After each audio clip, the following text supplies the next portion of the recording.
पीओएसएच क्या है? पीओएसएच का पूरा नाम है prevention of sexual harassment act 2013। ये एक ऐसा कानून है जो खास तौर पर वर्कप्लेस में महिलाओं के लिए बनाया गया है ताकि उन्हें सेक्सुअल हैरेसमेंट से बचाया जा सके। पीओएसएच कॉम्प्लायंस का मतलब है कि आप अपनी ऑर्गेनाइजेशन में इस कानून का पालन कर रहे हो और वर्कप्लेस में सेक्सुअल हैरेसमेंट के मामलों को रोकने के लिए सही नीतियां लागू कर रहे हो। इसमें आपको ट्रेनिंग देना, शिकायत का तरीका सेट करना और अगर कोई हैरेसमेंट होती है तो उसे सुलझाना होता है। पीओएसएच क्यों जरूरी है? अगर हम बात करें तो पीओएसएच कॉम्प्लायंस बिजनेस के लिए बहुत जरूरी है। इसका मुख्य उद्देश्य यह है कि एक सुरक्षित और सम्मानजनक वातावरण तैयार किया जाए, जहां सभी कर्मचारी बिना किसी डर या हैरेसमेंट के अपने काम पर ध्यान दे सके। Prevention of sexual harassment POSH act 2013। अब बात करते हैं पीओएस एक्ट 2013 की। यह कानून भारत में 2013 में पास किया गया था ताकि वर्कप्लेस में सेक्सुअल हैरेसमेंट के मामलों को सुलझाया जा सके। पीओएसएच एक्ट के मुख्य पॉइंट्स: वर्कप्लेस की परिभाषा। एक्ट के मुताबिक हर वह जगह वर्कप्लेस मानी जाती है जहां कोई भी कर्मचारी काम कर रहा हो, चाहे वह ऑफिस हो, फैक्ट्री हो या फील्ड वर्क हो। Sexual harassment. सेक्सुअल हैरेसमेंट को बहुत ब्रॉडली डिफाइन किया गया है। जो इसमें आता है: अनचाहे शारीरिक संपर्क, जैसे कोई बिना अनुमति के अपने सहकर्मी को छूता है। सेक्सुअली रंगीन टिप्पणी जो आपको असहज महसूस कराए। पोर्नोग्राफी दिखाना, अनुचित वीडियो या इमेजेस दिखाना और कोई भी अन्य अनचाहा सेक्सुअल आचरण। प्रतिशोध से सुरक्षा।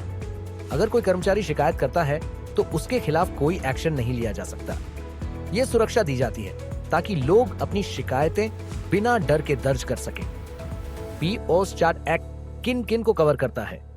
पीओएसएच एक्ट लागू होता है सभी कर्मचारी, full time, part time, contract workers, interns और यहां तक कि वॉलंटियर्स भी। Workplace, public, private sectors, NGO और यहां तक कि ऑनलाइन प्लेटफॉर्म्स भी। उदाहरण: अगर आप किसी प्राइवेट कंपनी में काम करते हैं या एक फ्रीलांसर हैं, तो आप भी पीओएसएच के तहत सुरक्षित हैं। पीओएसएच एक्ट के तहत नियोक्ताओं की जिम्मेदारी। एक नियोक्ता के तौर पर आपकी जिम्मेदारी है कि आप पीओएसएच एक्ट को सही से लागू करें। इसके कुछ जरूरी कदम हैं, जैसे कि पॉलिसी इंप्लीमेंटेशन। आपको अपनी ऑर्गेनाइजेशन में पीओएसएच पॉलिसीज को स्पष्ट रूप से लागू करना होगा।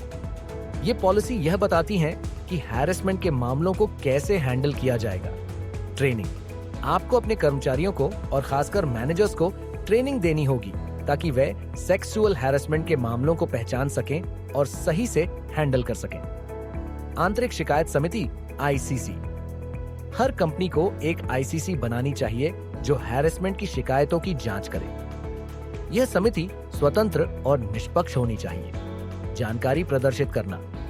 आपको अपने वर्कप्लेस में पीओएस एक्ट और शिकायत करने की प्रक्रिया की जानकारी साफ साफ दिखानी होगी।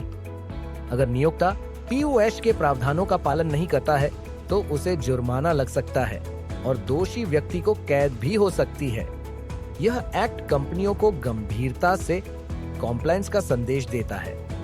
उदाहरण: मान लीजिए एक कंपनी में एक महिला कर्मचारी ने सेक्सुअल हैरेसमेंट की शिकायत दर्ज की।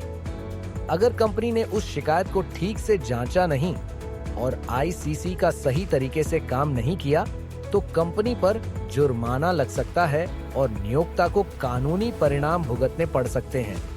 पोस्ट कंप्लायंस के फायदे। पीओएस कंप्लायंस से दोनों बिजनेस और कर्मचारियों को फायदा होता है।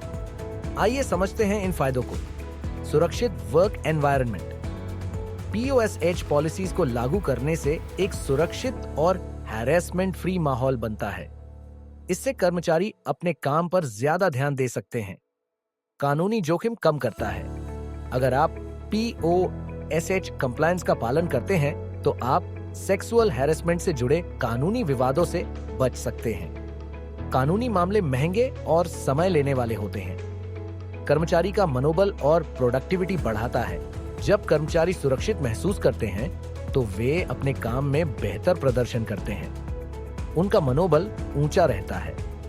ऑर्गेनाइजेशन की प्रतिष्ठा को बढ़ाता है। अगर आपकी कंपनी जिम्मेदार है और वहीं वह अपने कर्मचारियों की सुरक्षा को प्राथमिकता देती है, तो आपकी प्रतिष्ठा बाजार में मजबूत होती है। यह आपको टॉप टैलेंट को आकर्षित करने में मदद करता है। POSH पॉलिसी में क्या लिखना चाहिए? अगर आप अपनी कंपनी में POSH पॉलिसी बना रहे हैं, तो इसमें कुछ जरूरी बातें शामिल करनी चाहिए। पहला, उद्देश्य और दायरा। पॉलिसी का उद्देश्य क्या है और यह किस किस पर लागू होती है, जैसे कर्मचारी, ठेकेदार। दूसरा, परिभाषाएं। इसमें शब्दों की स्पष्टता होनी चाहिए, जैसे सेक्सुअल हैरेसमेंट, वर्कप्लेस और शिकायतकर्ता। तीसरा, प्रतिबंधित आचरण। वह व्यवहार जो हैरेसमेंट के तहत आते हैं, उनकी लिस्ट दी जाए। चौथा, शिकायत तंत्र। कर्मचारियों को शिकायत कैसे करनी है, ICC से कैसे संपर्क करना है। पांचवा, जांच प्रक्रिया। शिकायत की जांच कैसे की जाएगी और इसमें कितना समय लगेगा। छठा, गोपनीयता। शिकायतों को गोपनीय रखा जाएगा ताकि शिकायतकर्ता को कोई समस्या ना हो। सातवां, जागरूकता और प्रशिक्षण। कर्मचारियों को ट्रेनिंग दी जाएगी ताकि वे POSH पॉलिसी को समझ सकें। आठवां, अनुशासनात्मक कार्रवाई। अगर कोई दोषी पाया जाता है तो उसके खिलाफ उचित कार्रवाई की जाएगी। लीगल वेरीफायर को लाइक, फॉलो एंड सब्सक्राइब करना मत भूलिए।